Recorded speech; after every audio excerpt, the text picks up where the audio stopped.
Hello students. இந்த வீடியோவில் நம்ம லெசன் 3ல இருக்கிற கன்வர்ஷன் ஆஃப் கேல்வனோமீட்டர் இன்டு வோல்ட்மீட்டரை பற்றி பார்க்க போகிறோம். ஓகேங்களா?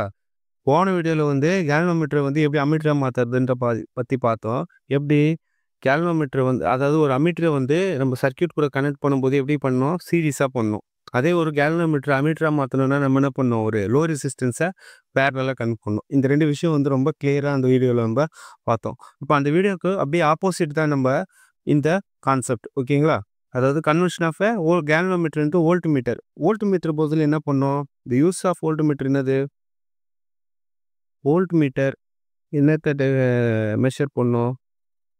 பொட்டன்ஷியல் டிஃப்ரென்ஸை மெஷர் பண்ணோம் இங்கே எலக்ட்ரிக்கல் சர்க்யூட்டில். ஸோ ஓகேங்களா? பொட்டன்ஷியல் டிஃப்ரென்ஸை மெஷர் பண்ணணும் எலக்ட்ரிக்கல் சர்க்யூட். அதே மாதிரி வோல்ட்மீட்டரோட அடுத்தது என்னன்னா, இதுக்கு ஹை ரெசிஸ்டன்ஸ் இருக்கணும். வோல்ட்மீட்டர் எப்படி இருக்கணும்? ஹை ரெசிஸ்டன்ஸாக இருக்கணும். ஓகேங்களா? அப்போ தான் இப்போது அம்மீட்டர் எப்படி இருந்தது? It has an ideal ammeter has a 0 resistance. ஆனால் அப்படியே வோல்ட்மீட்டர் என்னது? ஹை ரெசிஸ்டன்ஸாக இருக்கணும்னு சொல்கிறோம். அடுத்து ஒரு கேல்வனோமீட்டர் நம்ம அம்மீட்டரை மாற்றுறோம், அதாவது வோல்ட்மீட்டரை மாற்றுறோம் அப்படின்னா நம்ம அது கூட என்ன பண்ணணும் அப்படின்னா ஒரு ஹை ரெசிஸ்டன்ஸை சீரீஸாக கனெக்ட் பண்ண போகிறோம். ஓகேங்களா? ஹை ரெசிஸ்டன்ஸை சீரீஸாக கனெக்ட் பண்ணியாச்சு. இப்போது நம்ம டயக்ராமை வரைஞ்சிப்போம். இப்போ டயக்ராம் என்னது அப்படின்னா ஒரு கேல்வனோமீட்டர் இருக்குது. சரிங்களா? ஒரு கேல்வனோமீட்டர். இந்த கேல்வனோமீட்டரில் நம்ம என்ன பண்ணுற போகிறோம்னா ஐன்ற கரண்ட்டு நான் என்ன பண்ண போகிறேன்? பாஸ் பண்ண போகிறேன். ஐன்ற கரண்ட்டை பாஸ் பண்ணுறேன். இந்த ஐன்ற கரண்ட்டு ஐஜிக்கு கேல்வனோமீட்டருக்கு போகும்போது ஐஜியாக மாறிடுச்சு.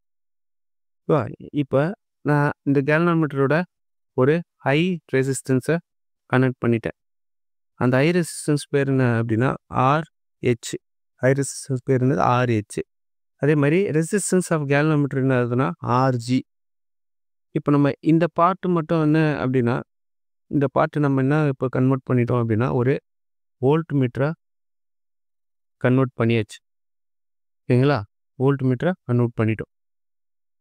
இப்போ என்ன அப்படின்னா ஃபஸ்ட் இதோட டெரிவேஷன் அம்மீட்டரில் நம்ம என்ன போட்டோம் அப்படின்னா அங்கே என்னது பொட்டன்ஷியல் டிஃப்ரென்ஸ் கிரியேட் ஆச்சு. அதனால அதாவது பொட்டன்ஷியல் போட்டோம். இங்கே எதனா கரண்ட் இப்போ பிரியுதா, அதாவது மாறுதா? இல்லை. அப்போ இங்கே பொட்டன்ஷியல் கிரியேட் ஆகலை. அதனால் ஐன்ற கரண்ட் என்னது சேம் ஐஜிக்கு ஈக்குவல். ஏன்னா இங்கே கரண்ட் டிவைட் ஆகலை. ஓகேங்களா? அப்போ ஐன்ற கரண்ட் என்னது இங்கே I is equal to IG. அப்போ ஐஜியோட வேல்யூ என்னது? ஃபார்முலா என்னன்னு தெரியுமா? V is equal to IR. அப்போ I is equal to V by R. V by ஆர்னு என்னன்னா ரெண்டு ரெசிஸ்டன்ஸ் வேல்யூ எழுதிடணும். அப்போ ஆர்ஜி ப்ளஸ்ஸு ஆர்ஹெச். ஓகேங்களா? RG plus RH. இப்போ இந்த ஆர்ஜி ப்ளஸ் ஆர்ஹெச் இந்த பக்கம் எடுத்துகிட்டு போயிடுங்க. அப்போ RG plus RH equal to V by IG. ஓகேவா? எனக்கு ஹை ரெசிஸ்டன்ஸ் வேல்யூ தான் கண்டுபிடிக்கிறதுக்கு இந்த ஈக்குவேஷனை போடுறோம். இப்போ ஆர்ஜியை அந்த பக்கம் எடுத்துகிட்டு போயிடலாம். அப்போ RH equal to V by IG minus RG. அப்போது வேல்யூ ஆஃப் ஹை ரெசிஸ்டன்ஸ் இப்போ எனக்கு தெரிஞ்சிச்சு. இப்போ வோல்ட்மீட்டர் என்ன மெஷர் பண்ணுது? வோல்டேஜை பொட்டன்ஷியல் டிஃப்ரென்ஸும் மெஷர் பண்ணுது. அப்போ நம்ம எந்த அளவுக்கு கரண்ட்டை கொடுக்குறோமோ அந்த அளவுக்கு என்ன ஆகும்? தீட்டா ஆங்கிள் டிஃப்ளெக்ஷன் சேஞ்ச் ஆகும். டிஃப்ளெக்ஷன் கரண்ட் அதிகமாக இருந்ததுன்னா டிஃப்ளெக்ஷனும் அதிகமாக இருக்கும். அப்போ தீட்டா அதிகமாக சேஞ்ச் ஆகுது, ஆங்கிள் சேஞ்ச் ஆகுது. ஓகேங்களா? அதுதான் சொல்கிறோம். அப்போ இந்த ஐஜின்ற கரண்ட்டு எதுக்கு டைரெக்ட்லி ப்ரொபோஷனல் இருக்குது? தீட்டாக்கு ப்ரொபோஷனல் இருக்குது. அதே மாதிரி IG directly proportional to voltage அதிகமானா கரண்ட்டும் அதிகமாகுது. அதாவது கரண்ட்டை இன்க்ரீஸ் ஆனால் வோல்டேஜும் இன்க்ரீஸ் ஆகுது. அப்போது இது எப்படி எழுதலாம்? Theta directly proportional to voltage. Simple. அதே மாதிரி இதோட எஃபெக்டிவ் ரெசிஸ்டன்ஸ் என்னதுன்னா டோட்டல் ரெசிஸ்டன்ஸ் என்ன? இந்த காம்பனன்ட்ஸ் எப்படி நம்ம கனெக்ட் பண்ணியிருக்கோம்? சீரிஸாக கனெக்ட் பண்ணியிருக்கோம். சீரிஸோட அதாவது ஃபார்முலா தெரியுமா? சீரிஸோட ரெசிஸ்டன்ஸ் சீரிஸாக கனெக்ட் பண்ணியிருப்போம்.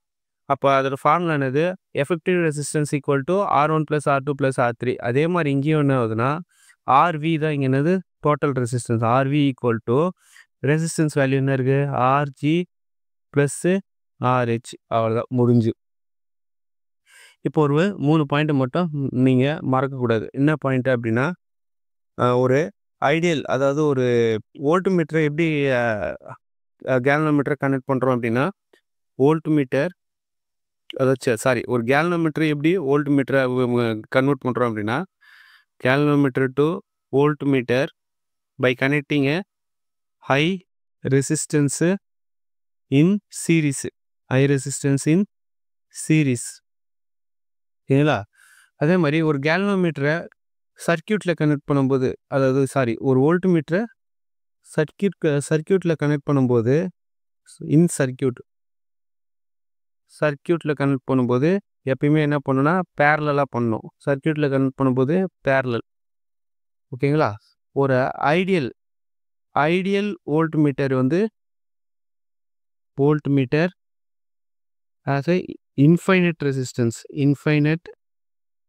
ரெசிஸ்டன்ஸ் இந்த பாயிண்ட் நீங்கள் ஞாபகம் வச்சுக்கணும். இந்த 3 பாயிண்ட்டு நீங்கள் ஞாபகம் வச்சுக்கிட்டு அப்படின்னா இது ஒரு பாயிண்ட்டு, இந்த ஒரு பாயிண்ட்டு ஞாபகம் வச்சுக்கிங்க. அதே மாதிரி இந்த 4 பாயிண்ட்டு ஞாபகம் வச்சுக்கணும். ஓகேங்களா. ரைட். இப்போ 3 பாயிண்ட் ஞாபகம் வச்சுக்கிட்டிங்கன்னா உங்களுக்கு ஈஸியாக இருக்கும். தேங்க்யூ.